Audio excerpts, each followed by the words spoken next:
Hey! Hey everyone, Andrew here, bringing you another video review, and today we're going to be doing Batman, The Return of Bruce Wayne. Now, the return of Bruce Wayne, what does that really entail? Does that mean it's the return of Bruce Wayne as Batman to the DC Universe? Or does that mean it's the return of Bruce Wayne as a persona, an identity, part of the Batman character? Or is it something completely different? Now see, when I heard the return of Bruce Wayne was coming out, I was overjoyed and ecstatic. Why? Well, it's because it was the return of Bruce Wayne. See, Bruce Wayne as Batman is my favorite comic book character of all time. I think anyone who knows me or seen my videos knows that.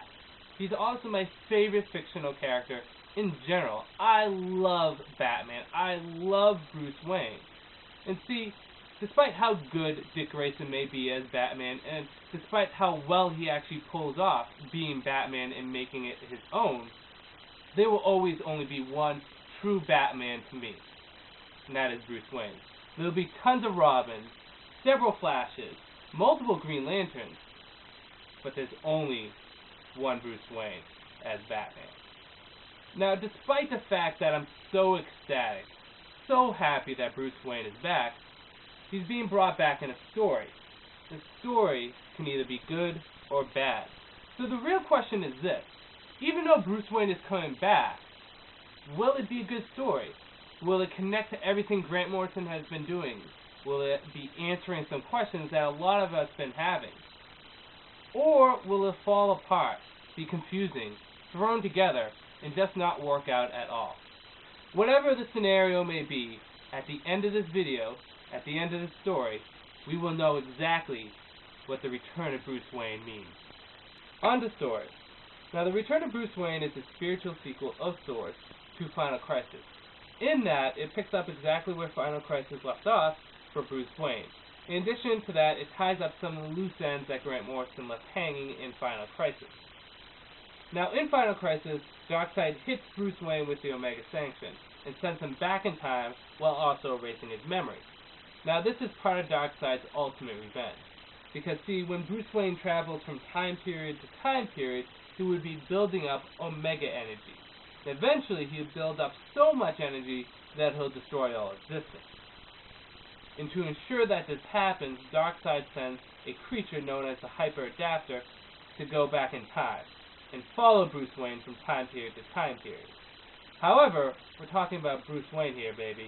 He's an intellectual individual, and he leaves clues throughout time to remind him of Darkseid's plan, to warn himself of Darkseid's revenge. And at one point, he regains his memory, sending himself so far into the future that he ends up at the Vanishing Point.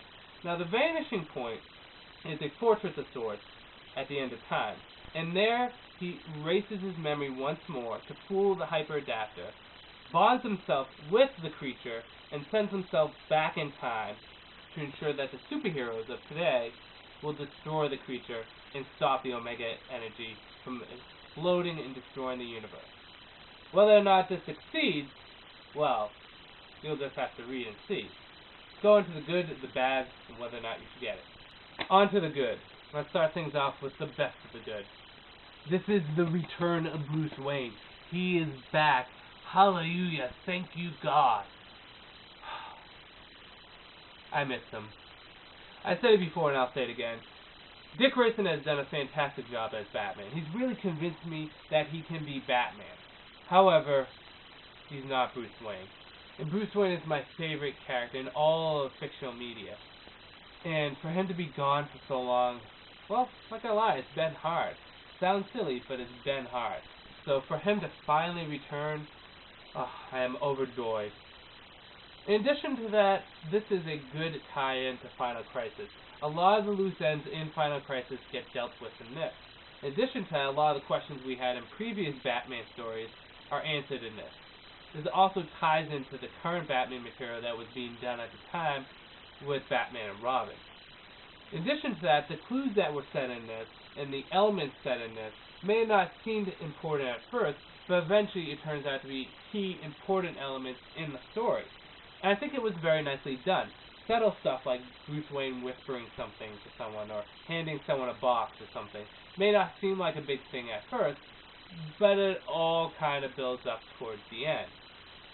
In addition to this has great symbolism. I did a video a while back talking about Grant Morrison's run on Batman so far, and I talked about all the themes that he was doing for Batman. I recommend you go watch it because I'm not going to be talking about all the themes here. But a lot of stuff I talked about in that video is showcased in here. The stripping of the Hyper Adapter is an example of him removing the darkness of the previous Batman and becoming a new Batman, starting his life anew. Or him working with other superheroes, saying that he's not alone in this world, shows that he's willing to become more flexible and more of a teammate with people, which transitions over into Batman Incorporated with the idea of multiple Batmans. Again, I recommend you go watch that video because I go in more detail there, and you probably think I'm just rambling now. But there's good symbolism in that, and a lot of the things Grant Morrison's been doing since Batman and Son is in here. In addition to that, the art is good. A lot of people complain about the art, but I like the fact that there were multiple artists for each issue. And with each issue, the art sets a different tone. Particularly the art done during the Pilgrim era story was probably my favorite. Just for that individual issue. I really wouldn't care for it for anything else, but it really set the tone nicely for that. Bad. Well, yes, this does come with bad, and quite a few of them. First of all, this cannot in any way, shape, or form be an individual standalone story. Some of Grant Morrison's work on Batman you can read and enjoy them as a standalone story, although they do work better as a whole. However, the return of Bruce Wayne is tied so heavily into previous Grant Morrison work and the current Grant Morrison work that was going on at the time, you just can't read it alone. You have to read Final Crisis. You have to read at least Black Glove and R.I.P. and also the Batman and Robin series. This is not a standalone story at all. It suffers from the same syndrome that Batman and Son did, in that, in the grand scheme of things, it works out well. But individually, it's okay. In addition to that, Grant Morrison once again does his faults that he has. Grant Morrison is great for plotting out large overall stories. However, his dialogue can be cold at times, with no emotion at all. It almost seems as though the characters he's writing never actually had a human conversation before. Some of the dialogue is okay and passable, but some of the other dialogue just doesn't work at all. It would have been better if he put more life into it. It just seems so cold. In addition to that, Grant Morrison does something that he always does with big stories. It's that he rushes the last issues. Final Crisis, R.I.P., The Return of Bruce Wayne, all the last issues feel as though they're rushed. And in doing that, it can confuse people. There's a lot of information thrown at you in the last issues that you might have to read over twice just to understand what's happening. It's just too much at once. With Final Crisis, it was doing from jumping to jumping to jumping from panel to panel to panel. And R.I.P., it just felt as though he's throwing together a story to hold us over. And Batman, The Return of Bruce Wayne, it's just too much information at once. It's like he told us the clues, and now he's throwing us all the explanations to the clues, and it just doesn't make sense. So that's another bad. The last issue, like a lot of other Grant Morrison stuff, just didn't work out well. In addition to this isn't really the end of the story, because this continues on to his work in Batman and Robin. So where you finish up the story, it just transitions over into something else. It's a to be continued. So, on to whether or not you should get it. At the beginning of this review, I said that I would explain what the return of Bruce Wayne meant. And it means a lot of things. Yes, it does mean the return of Bruce Wayne to comics.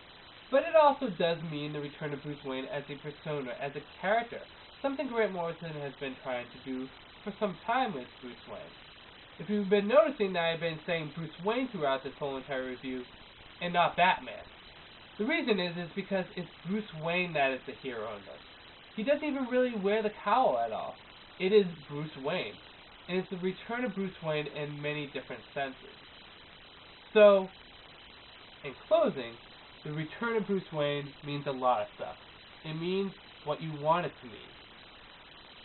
Whether or not you should get it is entirely up to you. The Return of Bruce Wayne is an okay story.